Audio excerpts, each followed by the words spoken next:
You're listening to episode 101 of the Small and Supercharged podcast with Ria Freeman. On today's Small and Supercharged podcast, I am so excited to be joined by this lady.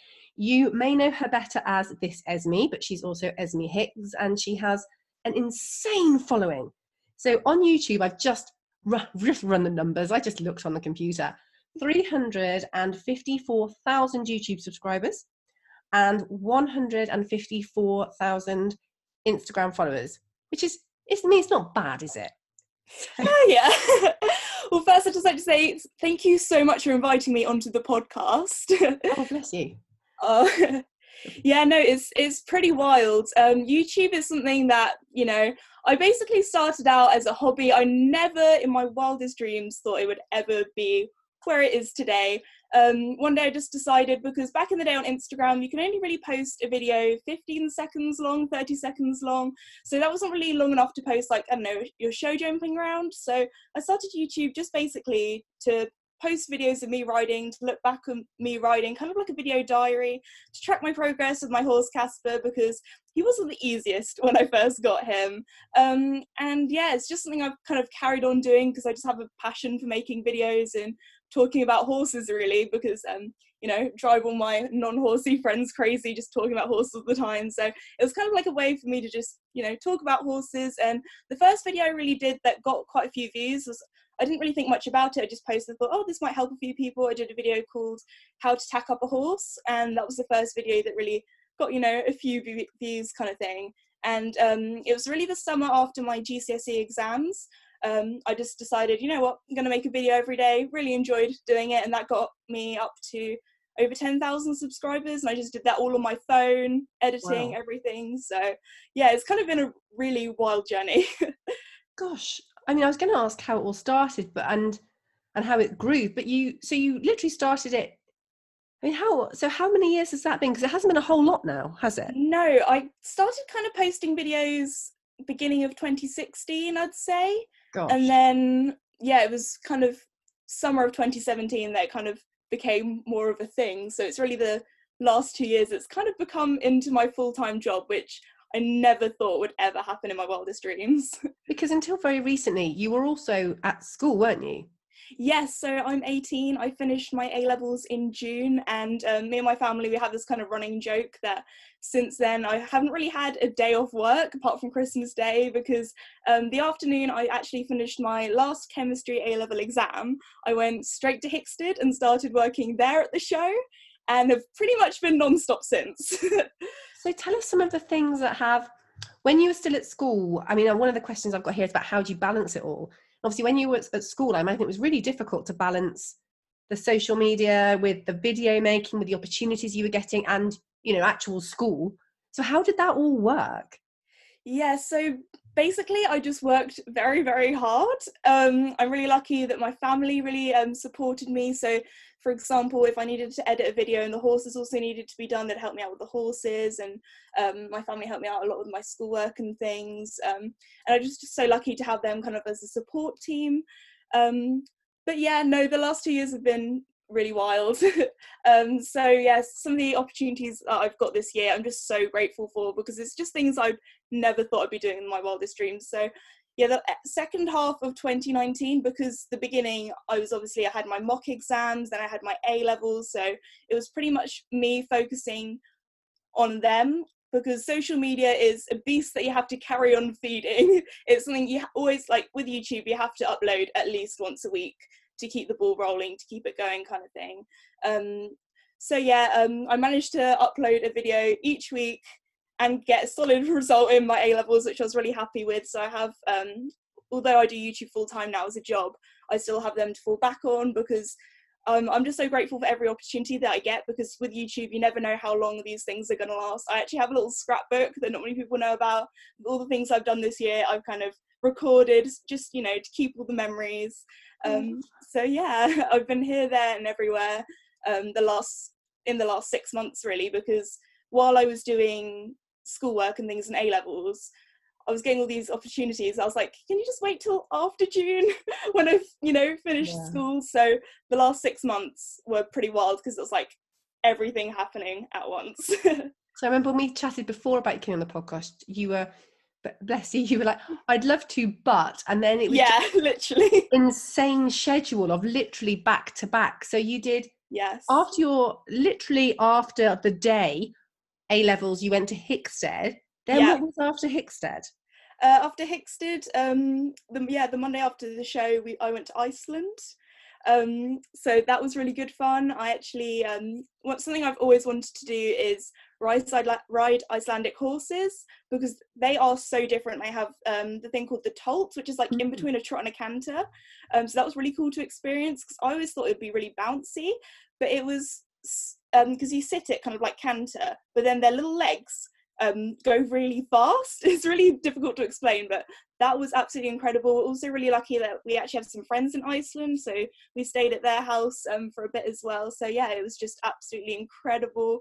One of the things that we did was I stayed on this at lava horses, and Tora and Hilda Helga really made us kind of part of the family. Like one evening we all went on this kind of Hilux, and we rounded all of these horses up, and just there must have been about 30-40 horses, and we just rounded them into the sort of night paddock, and it's just experiences like that, it's just so surreal. That was incredible. Crikey. And after Iceland you went to I feel like I'm going to forget something out. I think I went to Ireland after that, and I did the Dublin Horse Show. I've also been really lucky to go to quite a few horse shows with the FEI. yes. So it's been a privilege to work with them and do things such as interview riders. I remember interviewing Holly Smith for the first time, and that was kind of like, yeah, she's so nice. It was such a surreal experience being able to talk to and interview riders that, you know, I've been looking up to for years now, and yeah, it's just incredible. So obviously you've talked about a few of the positive and the highs that come with having this kind of social media presence, because it is amazing. What point did you think when you were doing this that it was something more than just a sort of hobby? You know, was there a point when you got to a number of followers, or when a specific opportunity came in, or what was the kind of turning point?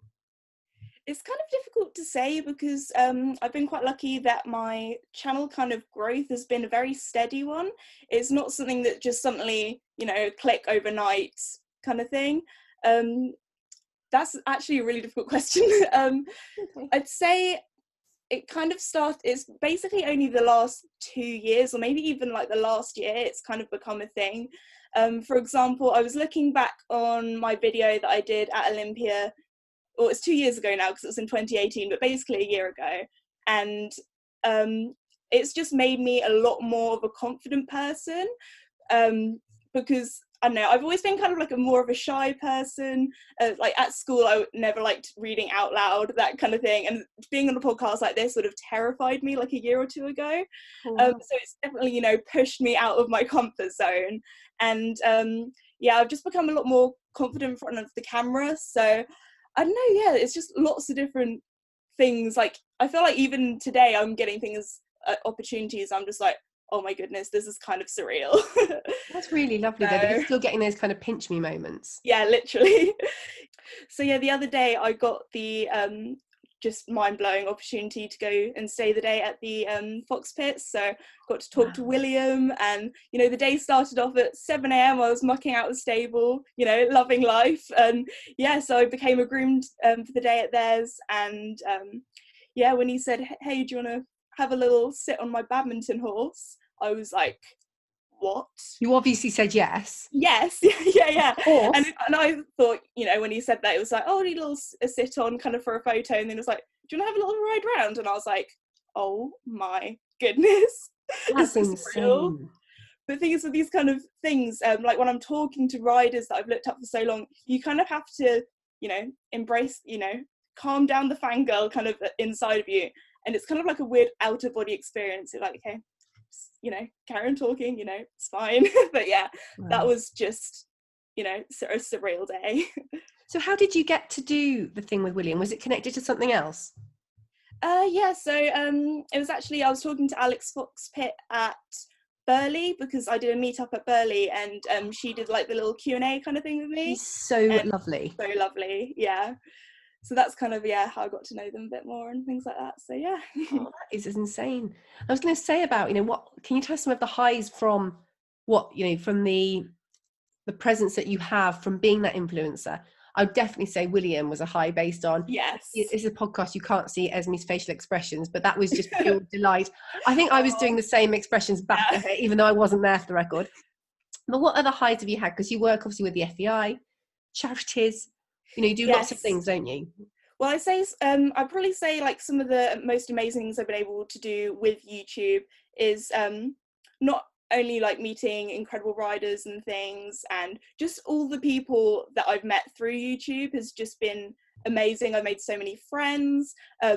It's been really nice to meet people who watch my videos, wherever that is. If it's a horse show, I actually had a group of ladies on like a hen do at an airport meet me, which was so lovely. We had a great chat. But yeah, I'd say one of the most important things to me that I've been able to do through YouTube is work with charities. So I've done some stuff with the Riding for the Disabled, World Horse Welfare, and I actually went to Senegal in West Africa with the Brooke charity, which was just a life-changing experience. So that was working with Brooke. We actually did something a little bit different to what they usually do. So a lot of the stuff they do, they when they take people out to film videos, because I'm one of the youngest people they've probably ever taken out, it was quite nice because we got to see, of course, there were things that were quite harrowing. For example, when we first arrived, I was like, oh my goodness, there are so many really skinny donkeys and horses, and we saw this sort of like, when you see it on telly and it's like a wasteland, like the size of a football pitch with children going through rubbish. It's one thing to see it on telly, but when you're actually there, it's totally different. But I think the stuff that I saw that Brooke's doing is just absolutely incredible. And it was so nice to make something that, seeing all these skinny donkeys and things that might not be so nice, to make it such a positive video, because I'm quite, a positive person. So seeing the stuff that Brooke's doing, for example, I met a female farrier that they trained up called Fatu. And oh my goodness, all the people I met out there were the most lovely people. Like, I met her whole family, all the kids from the village came and like watched us filming and things. It was just so lovely. And before she did I think she was like a blacksmith or worked with metal and things. So Brooke trained her up to be a farrier, which is something quite unusual. You don't see many female farriers in Senegal, and to be able to give her that job. And now she's training other farriers in the area, because being a farrier is like a job that you don't really see very often in that kind of part of the world. And just seeing the amazing work they do, I met quite a few vets and paravets. So they train up paravets because there's only kind of one vet for this huge, vast area. So it meant that the paravets can go out and they can call the vet if they need a little bit more information about something. And yeah, the work they do is incredible, because they're not only just helping these animals, they're also helping all of the people around them, and they're causing sort of lifelong change. As they say, you can give a man a fish he can eat for a day. If you teach a man to fish, he can eat for a lifetime, kind of thing. So it was really incredible to see how something, for example, that you wouldn't really think of, but they planted these plants called pea plants, and there's this crop that's on them that the people can sell to then get money, and then the leaves on it they can then give to their animals. And these are drought resistant plants, so if there's a drought, it means that the animals can still get food, because in that part of the world, if there was a famine or something, you'd obviously have to feed your children before you feed your animals, and it just meant these animals weren't going hungry. And it was just a life-changing trip, which was incredible to see. So are you now an ambassador for the book? Yes, I am. It's Wow. Such a privilege. It's still pretty wild to say that I'm an ambassador for them, and I just love all the work that they do.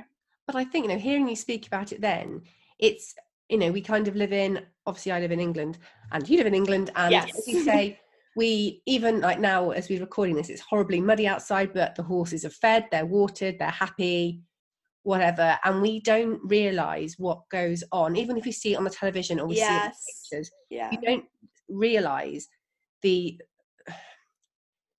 how real it is, I guess. And you're saying as well about the training of the farriers and the effect that will actually have, not just on the animals but also on the people, because their workhorse, the thing that will allow them to generate money, they can look after much better. which is going to have massive knock-ons, and obviously the vets and everything like that. That's an incredible thing. It's not, obviously it starts with the horse or the donkey, but the effects are massive, aren't they? Yeah, it's incredible because things like, for example, if people don't have a donkey, then often it's the wife or the woman that becomes the donkey and has to carry all this stuff. So it's really good for, you know, women's rights as well. And I just think the stuff they're doing is amazing at Brooke. Yeah. So how long have you been working with Brooke? Oh gosh, I think I actually first started kind of learning a little bit more about them. I had a chat to them at Olympia 2018, I think it was, because they were the chosen charity. So they had this kind of VR headset that you could wear, and I got to see some of the stuff that they were doing in Senegal, but, you know, using the VR.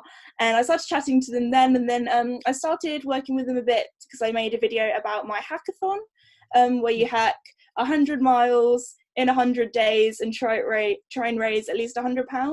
So yeah, that was really cool because I made a video basically being like, hey everyone, let's do my hackathon. I think I'm doing it this year as well, and I had so much fun doing it because it's great because you and your horse have great fun. It's great for fitness as well, because obviously while I was doing my A-levels, it was great to get me and my horse Casper out and do sort of get out and hacking, and it's just a great way to sort of, you know, get out, have some relaxing time, but also, you know, doing it for an amazing cause. No, I love it. Have there been any other standout moments you can think of that you definitely have on the list of highs? Oh goodness, it's really difficult to pick just like a few, but I think working for the charities, meeting incredible people. I'd say one of the most wild things that I've done this year was that I actually got to go to Australia. Wow. So I was actually flown out by the Australian 3-day event in Adelaide, and everyone there was so lovely. I met so many friends in Australia, and it was incredible to be able to go out there for my job. So, I mean, working with the FEI must be really cool because you get flown all over the place, don't you? I know you were with Olivia in Rotterdam. Yes. Yep. The first one, we went to Rotterdam in the summer. That was a lot of fun. And I'm so lucky being able to work with the FEI because I wouldn't have met Olivia if it wasn't really for the FEI and YouTube and things. And that's Olivia Towers, obviously. Yeah, Olivia Towers. Yeah. And then we got to it's one thing be able to watch, you know, high level show jumping on telly and things, but being there and being so close and being able to go behind the scenes and things, for example, watching riders warm up, being able to see what's going on in the stables behind the scenes, something that I never really knew was how hard these professional riders work. So I've been really fortunate to go to lots of different international shows and events, but I find it exhausting enough, you know, just walking around with a camera. Like, these riders are doing this physical activity. They have to fly and ship their horses all around the world. Like, each weekend they're in like a new place. For example, I follow Holly Smith on Instagram, and I've interviewed her a few times for the FEI, and I'm like, oh my goodness, this girl is like everywhere. So I can't imagine how exhausting it must be for riding multiple horses a day and then taking them to all these different places, and I just didn't realize how much hard work this is. Absolutely. I think that Holly's a good example. I know she was at Olympia, then she was at the Liverpool Horse Show. Yep. And it's just an incredible schedule, especially leading up to such an important year as well in the sport. Yes, with the Olympics coming up. Too right. So obviously we talked about some of the highs. Have there been any kind of lows connected to being an influencer? I think with any job that you do, you're going to have positives and you're going to have negatives. Yeah. And YouTube is a job where it's something that you just continuously have to do. Like, you have to post a video at least once a week to keep the channel kind of rolling. And it's one of those things where, for example, if I wanted to go away, I would have to make sure that I have a video for at least one video a week before I'm away. And I just say it's like keeping on top of things. It's not something that you can ever really drop, and if you do, it would probably go downhill quite a bit. So you just have to keep it going. And I've just been really lucky that all of the people that I've met through YouTube have all been so lovely, that watch my videos. And obviously, at the end of the day, not everybody is going to like you. You're going to have some negative comments. You're going to have people that maybe don't understand you or your horse. And, you know, I think you just need to take everything with a pinch of salt. For example, on one of my videos, I had somebody comment, "Your stirrups are too long." And then literally the comment below it was, "Your stirrups are too short." Oh, gosh. So, you know, you do get the strange, odd comment every now and again. But I think at the end of the day, I think you also not take everything kind of too seriously. Yeah. So, and that's not just for the negative comments, but also for the positive comments as well. Yeah. Because I don't know, I'm somebody, I don't read through the comments that often. Like, for example, if I upload a video, an hour or so after the video is uploaded, I'll read through the comments and make sure, see if people are liking it or not, especially if I'm doing a video that's slightly a little bit different or something like that. And then after that, you know, I kind of leave it, because some people, if you read too much into the positive comments and believe all of that, it can kind of get to people's heads. So I just kind of, you know, you've got to be sensible about these kind of things. And yeah, but no, I say, yeah, there are some positives and negatives to the job, but I just really love what I'm doing. I never thought it would kind of end up being a job. It's just something I've always loved doing, talking about horses and making videos, and yeah, just loving it. I think as well, it's really good feedback, because you don't want the kind of, obviously you want to make sure people love what you're doing overall. Yes. You're always going to have the odd negative thing. There was a quote actually I was listening to, I was driving today. I'm going to say it's Dieter Von Teese about, you can be the ripest, juiciest peach in the world, and there's always someone that doesn't like peaches. Yeah. So that's quite a solid one. I love a quote. Yes. But also, as you say, you want to carry on making content that you want to make. Yeah. And have it, and that people like as well. But in order to do that and carry on producing those consistent results, you need to keep a level head. Yeah. So I completely understand why, you know, why you're doing that in that way as well. Yeah, because I was actually listening to a podcast by a YouTuber, and he was saying how when it comes to YouTube, he does this thing where for every 3 videos he does, 2 videos he makes that he knows that will do well, that his like subscribers will like, and then he makes 1 video which is a little bit different, something that he's really passionate about, something that, you know, might not get the most views, but he's but for him, he finds that video, you know, it's just where he puts all his creativity, which might be a little bit different.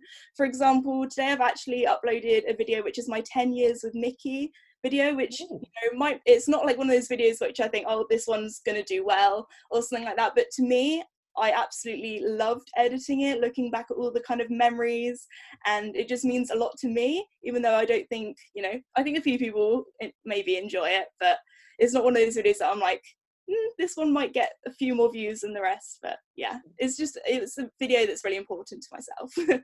That's a really interesting one though, actually, is mixing it up as well. Yes. It also allows you to try new things.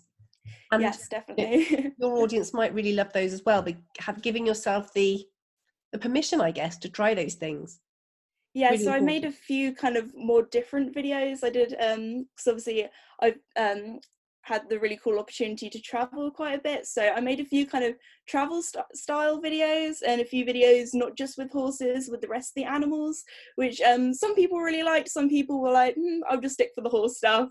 So it's something that although those videos didn't get a lot more views, it brought new people to the channel who maybe don't ride horses or something like that, because something about my videos and my channel is I just love talking about horses and sort of spreading positivity about equine welfare, and sort of spreading the word about equestrianism, because back in the day, I was talking to my dad about this, and he was saying when he was younger, he would watch massive horse shows like Olympia and things, and it would always be on the telly at Christmas, when now if you want to watch it, it's kind of on the red button, and you just don't really see horses on TV anymore, or as much as it used to be.